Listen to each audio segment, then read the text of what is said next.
Hi, everybody. Welcome. I'm Terry at Holding Your Space, and this is Rachel Grant. Hi, everybody. Hi, Terry. Thanks for having me again. I'm so glad you're here. Thank you for being here. Yeah, for sure. Um, can everybody see us and hear us okay? Mhm. So there we go. Yeah, everybody's coming in. Hi, Teresa. Teresa has your workbook out. Oh, She's sweet. ready to Cool. go. Fatima's here. That's Um, nice. yeah, and others that are here that haven't mentioned anything yet. But Mhm. so golly gee. So number one, Rachel Grant is one of my favorite people on earth, and she has written this beautiful book, and you can tell I've been through it quite a few times. So it's about beyond surviving. And for me, it meant finding joy, like not just Mhm. surviving after grief and abuse, but um, being able to joyfully live your life without having that be my identity. Yeah, I love that, Yeah. Terry. Yeah. Yeah, thank you for sharing that. I always love I feel like I wanna do a series like what does beyond surviving mean to me? Because I know what it means to me personally, like, what it was where it was born out of. And then absolutely it people have their own kind of take on it after going through the program and all these nuances. So you've just sparked another idea for me. and and absolutely joy. Yeah, I think that is definitely a piece of the puzzle that we spend a lot of our time in a process of looking to the past and dealing with trauma, and to be able to reach that place where we can access our joy again, or for many people for the first time, is such a sweet thing that it's such a treasure to be a part of, and to get to see people achieving that in their lives. That's really cool. Yeah. And anybody that didn't see Rachel when she was here last time, you'll find out about her. She makes learning all this fun. So who would have known that trauma coaching would be fun? Yeah, for sure. Yeah. Yeah. Yeah. You bring a lot of joy to it, and it's easy for people to find joy, I think, when you bring uh, Mm, all that in. So yeah. I'm just going to mention this, and if anybody has questions, feel free to hop in. But Tony says, "Good Mhm. afternoon, Terry and Rachel. I, along with many other, have been triggered by the recent passing of Sinead OConnor, a remarkable woman ahead of her time." Mhm. Yeah, yeah. Bless Yeah, you, rest in Tony. peace, Sinead. Yeah, yeah. That was a lot, huh? She was way ahead of her time. Mhm. Quite the Um, badass. yeah, Yeah. she was, man. She was. Mhm. Yeah. So the workbook's available. I bought it from Amazon. Yeah. Yeah, Mhm. yeah. Yeah. And there's also, I've got everything in the chat, and I'll put up the banner for, Rachel's, website, and Rachel also does a series on healing the inner child, which is lovely, on her, YouTube channel, which is Mhm. great, and it's just, YouTube, Rachel Grant Coaching. So pretty easy to find. So I have so many things that I want to talk to you about today. Alright. So I think we need to do a series because there's no Ah, way we're going to okay, get through okay. them all. But um, I like, I don't know if we should talk about shame, Mm. inner child, or shame in the blame game, or clear speaking, because we do talk a lot about clear speaking on the channel. So Yeah. your choice, multiple Oh choice. my gosh. Alright. Anybody in the chat, like, have favorites, like, where they wanna go first? We got shame on the table. We've got absolutely, being in our full voice and clearly communicating, strategies for that, connecting with the inner child. I think that Yeah, there's this way in which I think shame can be an interesting conversation because it's often one that we shy away from, right? Because of shame. Yeah. And so there's a lot of, ways in which we experiencing silencing, which I think ties in a little bit. We might tie it into then where we struggle to communicate. And because there's like shame-based thinking or feelings. So yeah, let's pull that thread and see where it takes us, Terry. There you go. I love that. I love that. Yeah. Um, I feel like, for me, I kinda lost my voice as a young child, and Yeah. then as soon as I kind of figured that out, um, it brought me forward to so many instances in my life where I felt shame and I just couldn't talk about it, couldn't bring Mhm. it out. Mhm. Yeah. Yeah.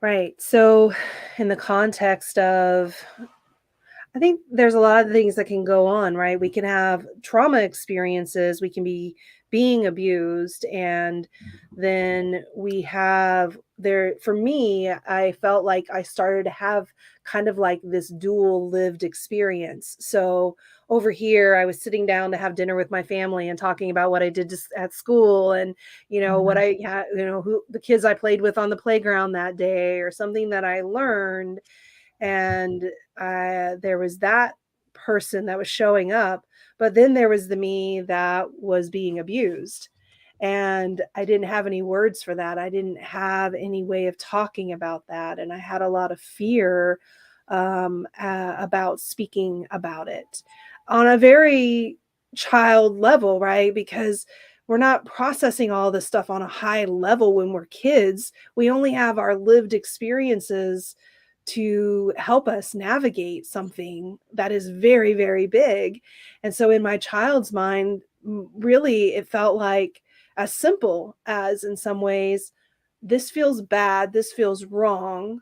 I'm not sure if I'm causing the bad or the wrong, but what I do know is that when I do something bad, I get in trouble, and I don't want to get in trouble. And so I'm just going to stay like in that place of silence. And then, that place that where we start to feel ashamed, we start to feel bad about ourselves, we like there's something wrong with me, and we start to internalize all of that messaging. And then, we might have a moment on the playground where somebody makes fun of us, right? And then there's another moment of feeling, embarrassed or shamed. And then these experiences just add up, add up, add up over time. And then we find ourselves in what I call or think about as like just a shame-based mentality. And that's how we're out in the world kind of operating. And it impacts us in lots of different ways in our relationships and our sense of self, in what we even feel like is available or possible to us. So, yeah, there's a lot going on there. Yeah. Yeah. That's a big one. Um, Yeah. yeah, I find, now and even my daughter said it at one point. She said, "Gosh, I wish you would have been like this when I was a child." I was like, Uh, "Honey, I wish I would have been like this when I was yeah. a child," Yeah. on Right. many different levels. So, Yeah. That's yeah, right. That's right. yeah. Yeah. So I think one thing to talk about is, I think, well, what is shame? It always helps from the place of just a definition. And so, in the context of Beyond Surviving, we look at shame as a spectrum of experience because there is such a thing as good shame that tells us, that's not the best thing. That was not a great choice. That was harmful or hurtful or whatever it might be. So can be instances in life where shame is, if you want to imagine it as like empowering or a positive or a transformative energy. But that's not the kind of shame we're talking about. The shame we're talking about is when we internalize messages that we are less than, that we are bad, that we are wrong. And this, often in the context of abuse, is born because our way of trying to understand what happened to us Mhm. is put through the lens of self as opposed to the actions and choices of the other person. And so when you see this behavior, like something happens bad to you, you're hurt, you're harmed, you're abused, and your brain wants to try to explain why that thing happened, our first go-to response is to put it on ourselves. That happened because I went out onto the porch. That happened because I was cuddly. That happened because I was too naive. That happened because I was a girl, right? Yeah. And so are left with nothing but to internalize the message that I am the cause and the source of something bad. And if I'm the cause and the source of something bad, I'm bad. Right. Yeah. That's a real eye opener right there, or it was for me, or is for me still. Mhm. Because when you recognize that and change that story. So, and I was going to ask you if we couldn't, if I could send these out to some of the people that, some of the, Oh, the work groups yeah. on some of these, and maybe do like one or two each time you come that we could send Mhm. out. But I feel like that you have in this book like the easiest ways to do that. It's like a healing for dummies kind of thing. Right on. So it was kind of like I could just read that, put it in front of me, which it has been. I just took these down today. They've been plastered all Mm. over my bedroom. Um, but I could read them and they were simplified. Yeah. Yeah. Yeah, I think that's, absolutely in my work, that was a huge goal when I started out because I was at such a point of frustration in my own healing of, well, I have all these great theories and I have all these great ideas Yeah. and lots of wonderful insight about myself, but there's something that's missing where I'm not moving from the place of insight and knowledge into actual transformation and change of my behavior. Or I have like this general idea concept, like, yeah, it's not my fault, but I couldn't really grasp it on a fully internalized way. And so when I was developing the Beyond Surviving program, I was like, okay, it needs to be actionable. It needs to be doable. It needs to be, in many ways, exactly that. Like, if I were saying this to a kindergartner and they were able to understand this, Yeah. what is like a complex and layered, thing, how would I break it down into its simplest parts? In my mind, I tend towards I'm a feeling type on the Myers-Briggs, but when I'm trying to solve a problem, I'm very cognitive, very logical. And so I like to think about it through the lens of like equations or charts or a checklist. And so using one of the things that I developed as a tool and a process is the shame chart, which allows you to kind of take an experience and plug it into the chart. And it's kind of like a math equation. Like if you put 2 + 2 into a calculator, it's always going to spit out 4, unless it's broken, but most of the Yeah. time, right? And so I love that about the shame chart. It's like if I take this experience and I put it into the chart, it's going to tell me exactly what belongs to me, what doesn't belong to me, where the causation sits and where it doesn't, so that I can see in just really crystal clear terms, um, what I need to take on and what I need to release. Yeah. Yeah. Well, and of course, I know this is an intuitive show, but the shame chart is the first one on the Oh, nice. top, I was right there, right ready to there up go. top. Yeah. Oh, I love It's that. Yeah. hilarious. Hilarious. Yeah. Um, yeah, because I feel like everybody here, I mean, we've got the intellect, we've done a lot of us have done the emotional work Hmm. again and again and again. And we've done the spiritual work on it too, Yeah. meditated on it, healing that inner child. But then there's that brain component that Hmm. these worksheets just turn it on physically in your brain and that body, mind, spirit. Yeah, Terry. I think for me also, I love systems and repeatable processes. I think part of what was difficult for me too in my own healing was like, I felt really scattered. Like, do I do this or do I do that? Is this the thing that I'm supposed to be trying in this moment, or is this the thing that's supposed to work, right? And I would get so lost in all of the information that I had that it actually I felt like I was constantly kind of grasping and scrambling and unsure about how to support myself in a moment when something would come up. And so when we think about, the systems of Beyond Surviving or the toolkit of Beyond Surviving, that's the idea. Like if I want to hang a painting, I grab a hammer and a nail, right? I know these are the tools I grab. I don't grab like spaghetti, you know, and a feather. Like those aren't the tools for hanging a painting. It's not going to work out well for you. Don't do it, right? And so when I can say, "Oh, I know this is my tool, and this is the thing that's going to support me again and again and again. I don't have to reinvent the wheel. I don't have to try something different or new." That isn't to say that we don't expand our toolkit and that sometimes I want to use a body-based practice versus a cognitive practice. So that's like, a bottom-up practice versus a top-down practice. Like we can have some expansiveness. But if we clear the field for a while and say just this is what I'm going to do, we get that integrated, then we have more room to kind of play and try different things and expand our capacity without that sense of feeling kind of lost and overwhelmed and I don't know what to do in this situation. Oh, I can't hear you, Terry. What happened? Tyler's barking.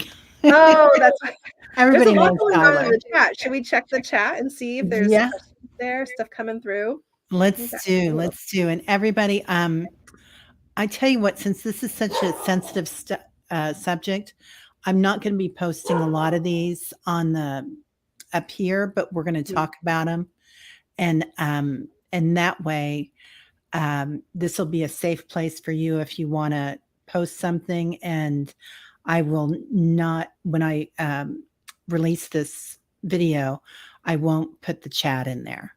So, okay. Lori, when Lori wants to know more about connecting to the inner child, we will try to get to that too, Lori. I'm sorry I didn't see that.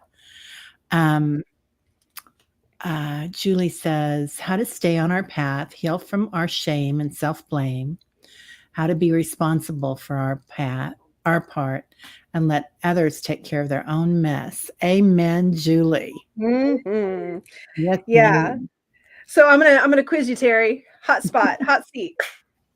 When you Okay. think about being able to separate what belongs to you and what doesn't, is there any particular Beyond Surviving tool that immediately comes to mind?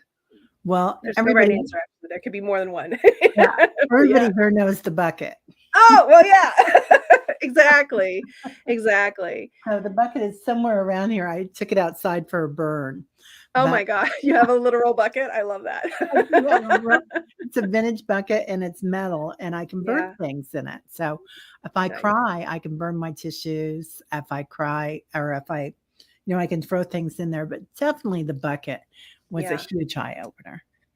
Absolutely. And the reason why that is tied into the series of lessons and sessions that we do that are actually under the bigger umbrella of resolving shame is because shame based thinking, to my mind, is very much at the root of people pleasing. And when we're stuck in people pleasing, we're going to take in everybody's stuff. I have to take care of you. I have to take care of mine. I have to take care of theirs. I have to take care of yours. It's like everybody's stuff. And I am responsible. And it's also derivative of the belief system. It's my fault. Yeah. When we hold a sense that bad things happened to me because of me, Yeah. these experiences are my fault, then we don't just hold the thought it's my fault around that singular experience of abuse or trauma. It really becomes the way that we move and operate in the world. And so I talk about this in the lessons, right? Like somebody bumps into you, I'm sorry, right? Yeah. That's my fault. Yeah, somebody's upset, didn't have a good, oh, that's my responsibility. That's my fault. So the core belief system that has to shift here such that we stop taking responsibility for others and their mess as you say, Julie, is the core root of that is knowing that you're not to blame and being able to separate and understand when you're at fault and when you're not at fault, when something belongs to you and when something doesn't belong to you. And so the deeper healing work is how you hold the trauma itself. Are you Mhm. able to get to that place of knowing that in no way, no how was any part of it your fault? And then that tool that supports that processing is the my bucket and the not my bucket, along with the shame chart that can help separate that out. Yeah, it's a good one. Yeah, yeah, I love that. And the other one was it was something about a label, like changing the label. Um, Mm. um, like you know, if they're an abuser, then I'm a victim, Mhm. and changing that label to that they were blah blah blah blah blah, all the four-letter words that you can think of, Mm. and you were there at the wrong time. Mm. Mhm. No, Mhm. Yeah, it's kind of being able to see that this was a person who was making active choices, yeah, and where those choices derive from, we don't have to be very concerned about. We can, somebody here mentioned about the idea of forgiveness. As Terry yeah. knows, forgiveness is talked about in in the program, but it's the next to last session, It's a because there's a no. lot of groundwork that we got to put in place before we can actually open the door to that and have, a conversation that will actually be, helpful healing there. But oftentimes it's being able to hold perspective about the person who caused harm, not in ways that excuse their behavior, but that help you to understand their behavior and their choices. And so when we can get to that point, they really lose all of their power, because I think the main thing we're doing in Beyond Surviving is working to stop seeing ourselves through the lens of abuse, which is where all that shame stuff comes from. We're seeing ourselves not as ourselves. We're seeing ourselves as someone who's damaged or broken or worthless or unlovable. And all of that is not you. Yeah. All of that is the trauma and the layers of the abuse that have been kind of put on you because of the choices and behaviors of someone else. And so, as we do the work to strip away those layers, then our genuine, authentic self comes forward and we see ourselves through a different lens. And then that can also support us having some capacity to look at the person who caused harm through a different lens as well. Again, still holding them fully accountable for their choices. And I would say that, Lori, that's a part of connecting with the inner child. It's being able to reparent yourself. It's saying, "Oh, these were the lessons I got. These were the messages I received. Even this sense of self that I got in this context and in this situation. And now connecting with my inner child, to my mind, just simply means reparenting yourself. That's it. And we use the imagery of, can I imagine myself as a little person? Can I imagine myself as that young, 5-year-old or the teenager? And can I sit with that kind of moment, that energy? And can I speak to that part of myself that needs to have some reparenting done? And you're really reparenting yourself in your adult self, but we're using the imagery of, the child to help us access it. Yeah. Yeah, yeah. And I love also Rachel has a beautiful inner child series that she does Hmm. on her channel. Um, Yeah. Pop over and check that out. That's been really fun. We've been doing the year of the inner child. If you check out the playlist on my channel, you'll also find the year of self-care from last year, because that can be another way, another level of kind of taking care of ourselves and reparenting ourselves is through the lens of self-care. And so yeah, in the inner child series, it's looking at all these different concepts, and then, oh, I need to learn something different here, I need to parent myself different here, I need to take care of myself in a different way when these kinds of things come up, as opposed to, my traumatized self, my wounded self, being the one who's running the show or reacting or responding. yeah, yeah, Mhm. I love that. Mary Thornberry says, I always wonder if much of this comes from living under a patriarchy system for so many hundreds of years that it's hard to find the matriarchy power of Mhm. truth. Okay, I'm going to tell you my honest first instinct thought in response to that, which was yes. And we get shame-based messaging from all people of all genders. Yeah.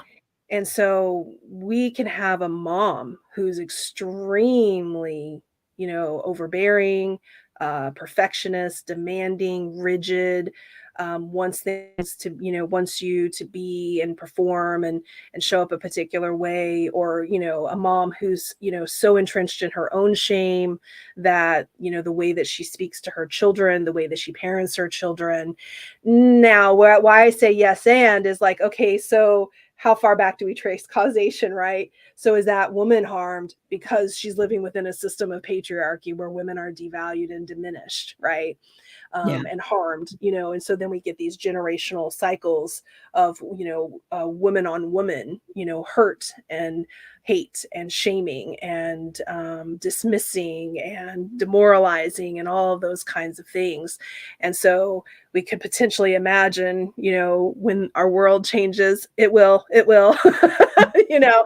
women are not, constantly harmed in this way, that we start to see a different patterning that gets passed down. There's this show right now called The Power. I'm forgetting which streaming whatever it's on, but the idea is that these teenage girls evolve to have a whole new organ called a skein. It's right here. I love that it's in their like throat chakra area as well, like heart chakra area. And it allows them to do electricity from their fingers, and they Oh, can shoot electricity. And it's complex because it's like, well, do we use this for good or for harm? But in one of the scenes, the young girl is talking to her mother, who doesn't have this. And she says, can you imagine, like, I don't wear my earbuds walking down the street anymore. I don't look away when I'm passing a man on the street. I don't like it, just all these things, like how she's now like able to walk in the. I'm really going off onto a tangent here. You can stop me anytime, no, Terry. it's beautiful. I But love it's just, this. it's to me like such a place of whoa, like if we keep working at this, like there can be a day when our girls grow up and they don't walk in that place of fear all the time or concern, and they have, awareness, but also just empowerment and force and these sorts of things. So those are some thoughts for y'all. I love Take what you that. like, leave what you don't. I love that. And I love that part of that too is that you know, we need to embrace that divine masculine and divine feminine energy. Mm, And mm, that balance is the whole thing, isn't it? Wasn't yeah. there just a movie about that or something? I think I just saw something. Maybe it was a dream. A dream. I dreamed of a time when, I yeah, dreamed of a yeah, time. Yeah, it was okay, beautiful though. yeah. Um, yeah, Tony, it is so wonderful that she's doing all this work. Oh, She's amazing. thank you. So we're always told what happened stays at Mm, home. Yeah. So no one's business and for good reason. yeah. Right? Yeah. Yeah. Don't ever talk about it. Don't talk about your Mhm. feelings. Don't talk about if your shoes hurt. Don't talk about if you, anything Yeah, really. yeah. Yeah, and I mean, this is from Brené Brown's work, but I don't know if she originated the thought or the idea, or if she just spoke it in a way that it was really heard and resonated with people, that shame lives in the silence. Yeah. And it's so true. As soon as we say the thing that we think makes us shameful or bad, it in some ways immediately like poof, like loses its energy. And for me, I think that's one of the things that I love about the Beyond Surviving space and community. So whether it's being in the group program or it's being in the Facebook group or it's, just connecting into the Q&A calls, when we hear other people say, I totally share a story from my history. I totally lost my shit and like threw all the Tupperware across the room. Right. Okay. Well, now I've said it out loud and I've said it in a safe space and I've said it with people who are going to empathize and Yeah. receive that. And I think that's also the antidote to to shame is it's not just the speaking it. I think the speaking it is important, but I think what really soothes our soul is when somebody can look at us and say, I love you anyway, or I get that, or wow, that must have been really hard, or I've been there too. It's that moment of empathy where we recognize that even sometimes the things that make us feel the most different or disconnected or weird or whatever, that I promise you there will be somebody else out there in the world who say, "Oh yeah, I felt that. Oh yeah, I did that." And that for me is where shame starts to die and we get through their empathy, self-compassion, which is the Jedi level, right? When we give ourselves compassion, that shame, it just can't stick to us anymore. Yeah. And at I think one of the first chapters in the book is about there's no contest with shame, right? Nobody Right. wins the Trauma, contest, yeah, the that's trauma right. contest. All of it. How you feel, what you've done, the experiences you've had. We're not keeping points here. You don't get more points for supposedly more trauma or less points. Yeah, and it's so quick. We're so quick to do it. I was having a little informational interview with a gal the other day who wanted to learn more about building a business and coaching and et cetera. And towards the end, she says, "You know, I have a sister who is really struggling, and you know, we both experienced trauma, but hers was just way worse, and she's just having a way harder time." And there it is, right there. And so she went on to ask, like, do I have resources or what would I suggest your sister to do? But when I replied to her, I said, before I say anything about your sister, the first thing I want to say is that whatever you experienced, it absolutely matters and it absolutely counts. And bless her heart, she just broke into tears. And you could see, like, there was no room for her Yeah. experience, for her trauma, for her pain, because sisters is bigger, badder, worser, like all of that stuff. And these are the ways that we diminish and dismiss ourselves. And listen, y'all, like, yes, the world will be happy to do that for us anyway, to say it was no big deal. Why are you still dealing with that? Shouldn't you be over that already? And so, like, let's just not do it to ourselves as well. Because it definitely, yeah, it's a tough thing to feel that. And we have to honor the experience, whatever the experience is. You know, and we talk about in the program listening and how I think it's in the book how you want somebody to listen and giving them directions, like giving them a sheet of Mhm, how to listen. You don't mhm. necessarily want a response. You don't want to be like as far as like I'm gonna help you with this because I'm gonna give you this resource and that resource and that resource, and so Yeah, just listen, right?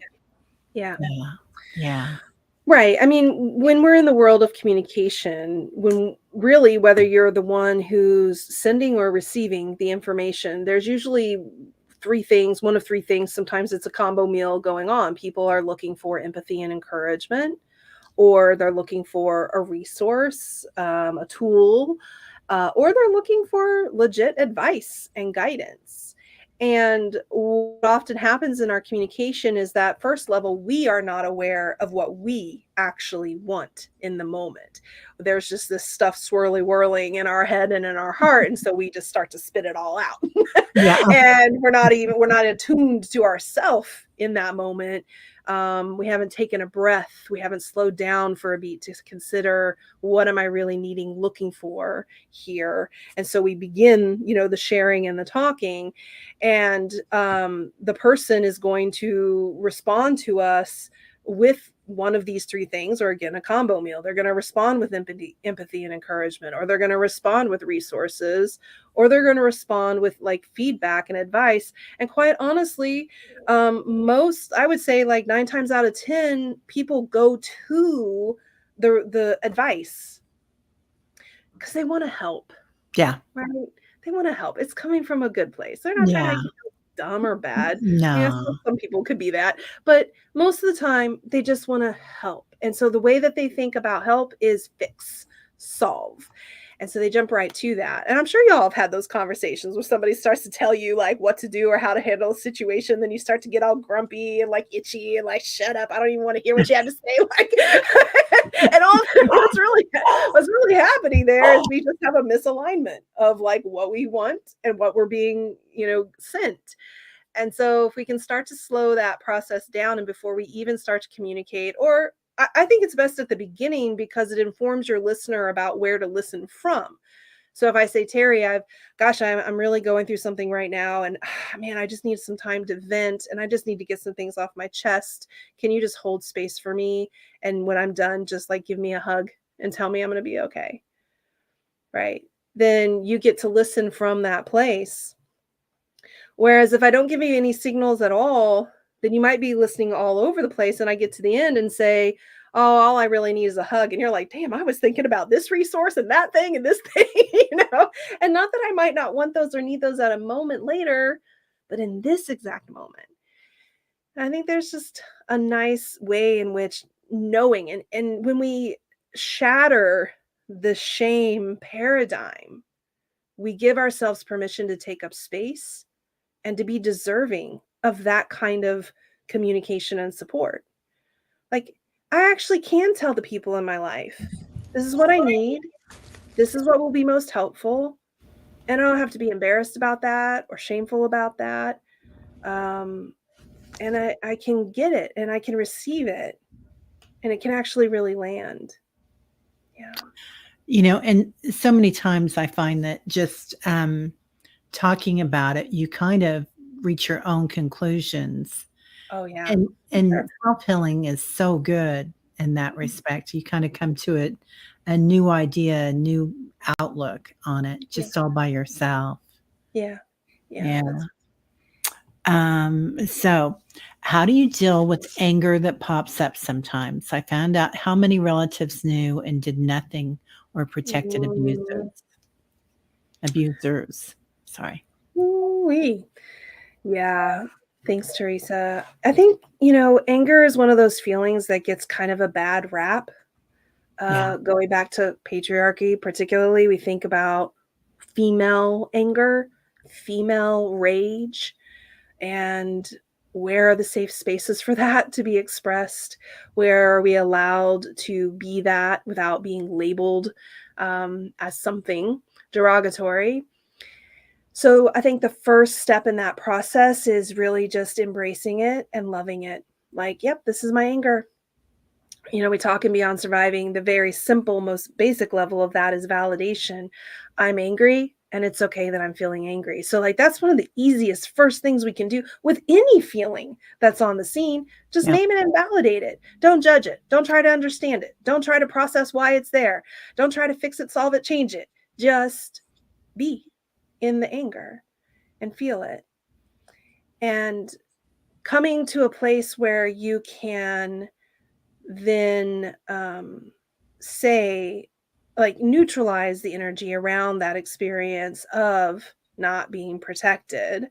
That's more layered and more complex because that has to do with resolving the pain of that hurt, the pain of being abandoned in that way, the loss of that protection that you were deserving of. And so I think that's more complex than we have time here for, but I would encourage you to just start through the lens of just naming and validating that feeling when it shows up.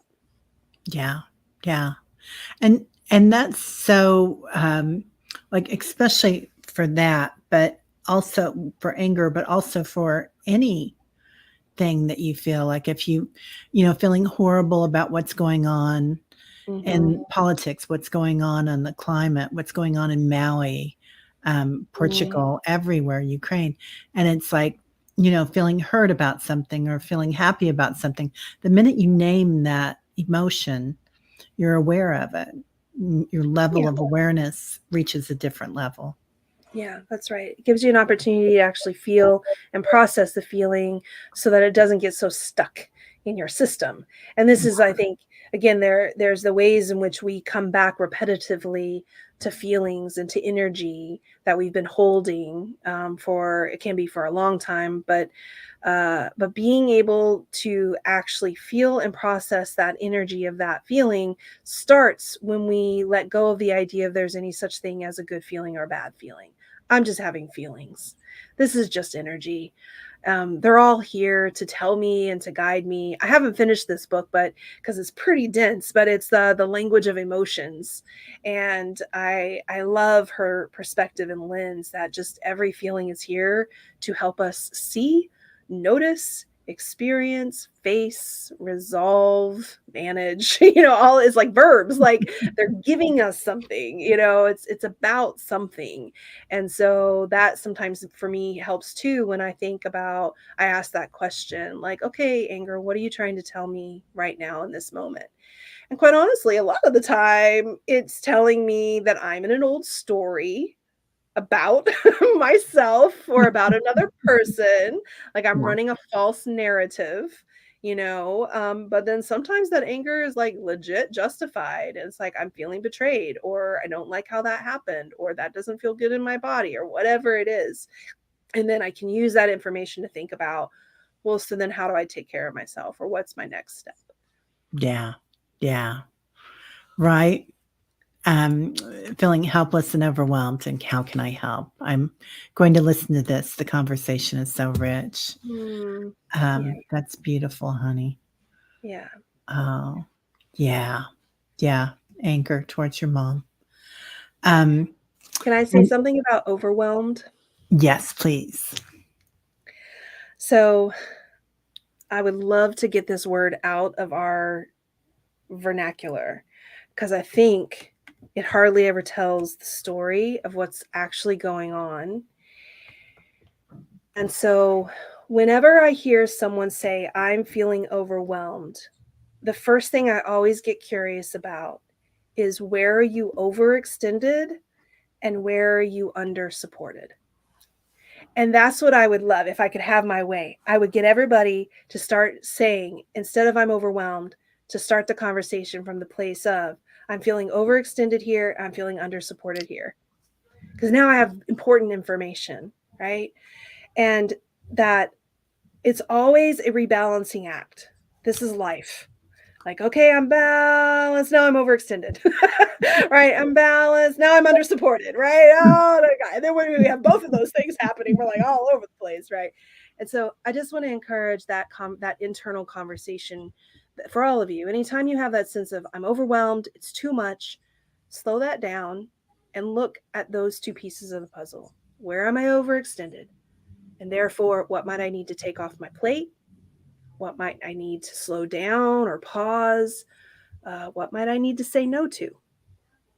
And where am I feeling under supported, which means I need to get some support, right? I need to bring in the tribe. I need to bring in someone else here. I need to stop trying to handle this thing all on my own. And support can look in a lot of different ways, but I think that having that question, those two questions, asking yourself those two questions will lead you into a place where that you don't feel that as much.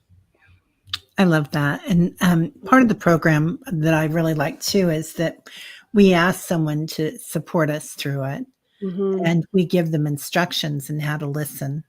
Yeah. And and that I think is just amazing. Like I said, healing for dummies and with fun. Amazing. Yeah, sometimes it is a case of where do I start, isn't it? Mm, yeah. Yeah, yeah, I hear yeah. that a lot. I think that's part of the reason why Beyond Surviving resonates with some people, is because they've gotten to the place of like, I just tell me the steps. Just tell me the steps. Like, I don't want to have to figure out the where do I start. And so I'm like, okay, great. Here, step one. Here's what we're going to do first. We're going to do that. We're going to tackle that. We're going to put in that piece of the puzzle. Great. Got that. Layering that in. Now let's layer in the next little thing, because yeah, it can feel like just I sometimes describe it as like the mountain of trauma. It's just like, or spaghetti, plate of trauma. It's like I pull one thing and then there's, oh yeah, but I got to deal with that over there. And then, oh, I look at that, but then what about that thing over there? And it just starts to feel like so many areas of my life were wrecked and dysfunctional and not working. And so exactly, do I solve my sex life first or do I deal with communication first? Hint, it's communication. And then and then, but that's it. So again, like my brain just kind of works, especially because of my background in education and curriculum development. My brain really works through that lens of like, okay, how do we take the complexity out of this and Yeah. systematize it in a way that makes it really accessible and really doable? Yeah. Yeah. Thank you by the way, for sharing the resources and Sharon, whoever you is Sharon, your buddy, your support person. Sharon's killing Sharon, it. She shared all the Sharon, resources and things. Thank you. I'm telling you, Sharon's hype is amazing. Yeah, we've got Yeah. a lot of amazing mods here, and Sharon is she won an award this year for being so amazing. She probably has like 4 windows up doing 3 other shows too. Hey, that's badass. I love that. Yeah, Wow, really cool. Well, thank you. And thanks, yeah, for sharing all the resources. And yeah, I hope folks just pop around. There's lots of different ways to engage in the Beyond Surviving world, from, the free downloads to the monthly support group that's free, donation based, to the paid programs, to the mini classes and all of that. So I do my best to make things accessible across a spread of resources and where people are at. yeah, and you work with men's groups too, don't you? I do. Yeah, I work Mm. with men one-on-one, and I'm gonna continue working at having a men's group. I've tried it a couple of times in the past. It's just this way of like, I need a what's the word, Terry? Oh yeah, yeah. And fiddly dee. Well, I need enough of them. I need enough of them. And so it's actually true. In like the last 2 years, I've seen way more men coming in to the community and coming into the conversation, and in the Healing from Sexual Abuse Facebook group, more men showing up there and sharing, more men reaching out to me. But it's like I need a little bit of like a perfect storm, like all the right men at all the right time who are willing to say yes to the group context, right? Yeah, And to do that. And I'd love to do that. But in the meantime, I work with men one-on-one. I work with non-binary people, trans folks, and for my people who identify as male who are looking for a group experience, they can come to the drop-in group once a month, and then I have colleagues and organizations that I can refer them to as well. that's awesome. That's awesome. Mm. Um, Lori says, I love the way having resources help to build strong neural pathways in our brain. That is so needed. Yeah. Yeah, Oh Lori, man. Yeah. 100%. Isn't it? I mean, it's such a beautiful thing to know that um, we have experienced an injury, we've been injured, and that injury can heal, and that we aren't stuck. We aren't unfixable, if you will. That the brain is this beautiful plastic, the brain and the body, really, on the whole. A few weeks ago, Terry, here in San Francisco, we have these little scooters that you can rent. Yeah. Um, where like they're real sit on them scooters, not those like little platform ones where you stand on it. Like it's full Oh, on, like sit it on it, oh, nice. steer it. And I Yeah. hadn't ridden one for a very long time, and I was like, oh, I'm just gonna get on this thing and go help me get to where I'm going faster. And I took a corner, honey child. I was not considering physics or speed or gravity or any of the things, and I bit it so hard, so hard. I mean, Oh, and thank goodness I no. was it could have been much, much worse, but I Mhm. sprained my knee, and we're going on like 6 weeks. But I have this injury, and I'm like, oh, this hurts and it's painful, and it's now limiting my life. I can barely walk. I can't get out of bed. I can't go do the dances that I want to do, these sorts of things.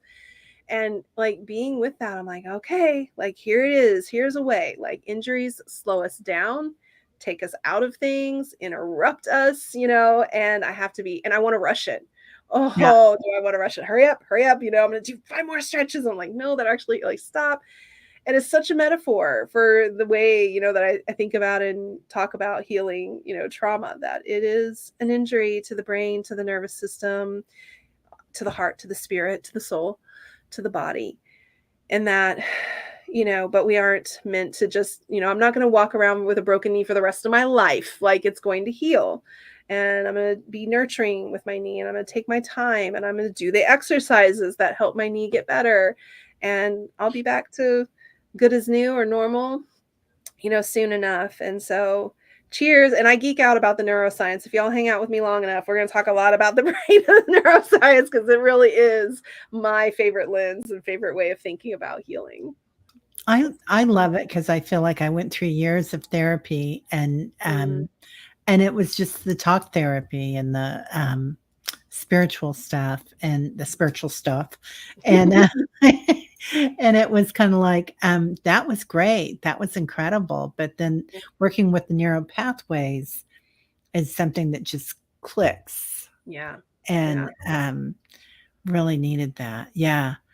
Yeah, the visual of abuse causing a deep wound that has been healing. Deep wounds leave a scar. Mm, Sometimes yeah. I bump up against that scar and need to be kind to me while I regroup. Oh, that's Yeah. beautiful. Hell yeah. Cheers to that. Right? Hmm. Yeah. Yeah. Yeah. Yeah, there are a lot of resources and support for younger women that did not exist 50 plus years ago. Mhm, most definitely.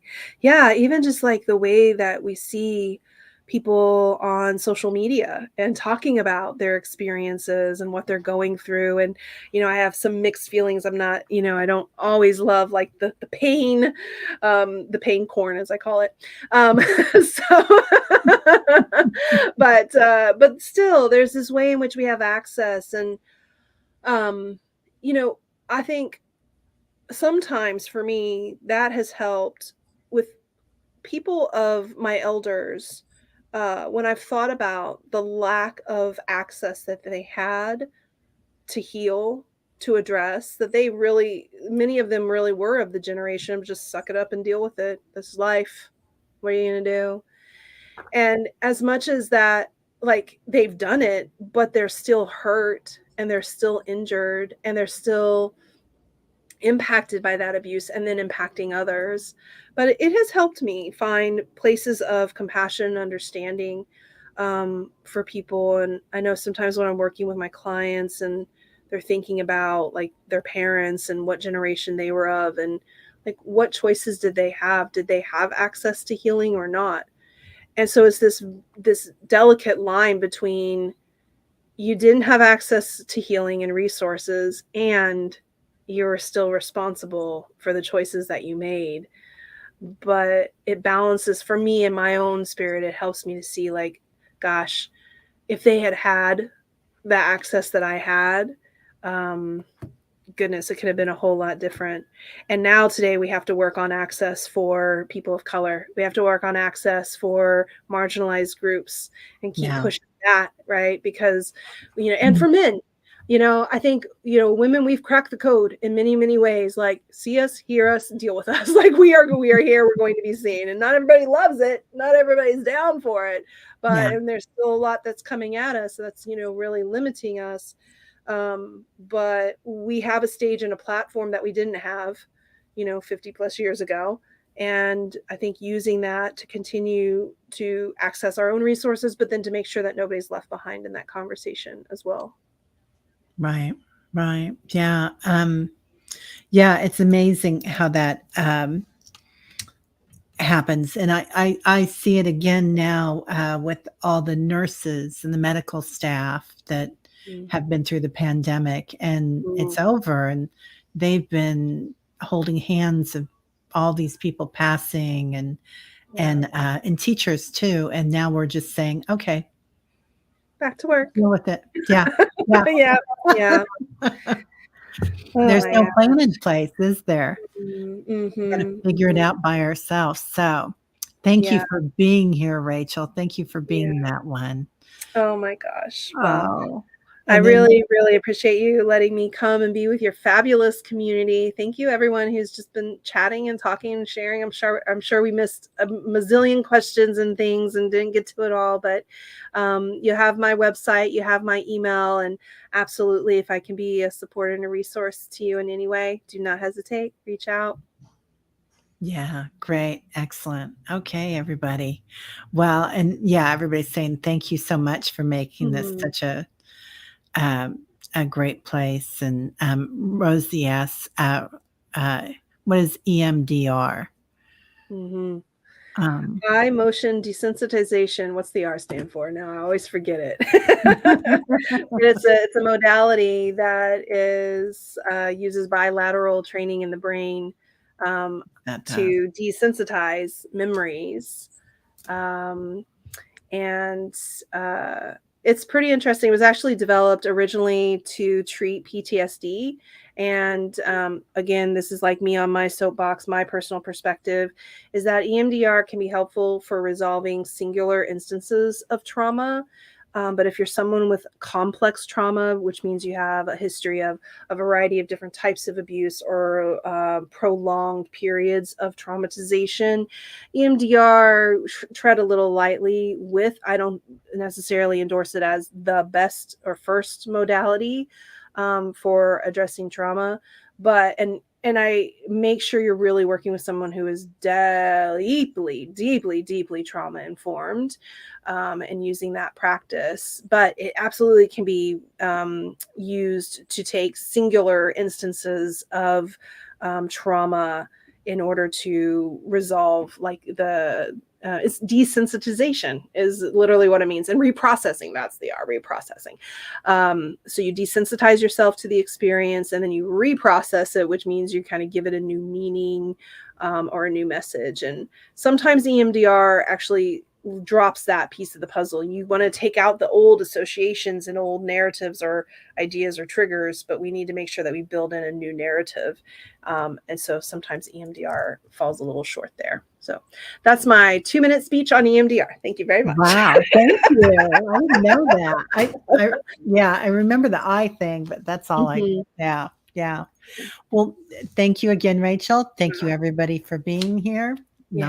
Namaste. My light sees your light. Blessings. Bye, everybody. Much love Bye, to everyone. everybody. Take care. Lots See you of again love. soon. Bye.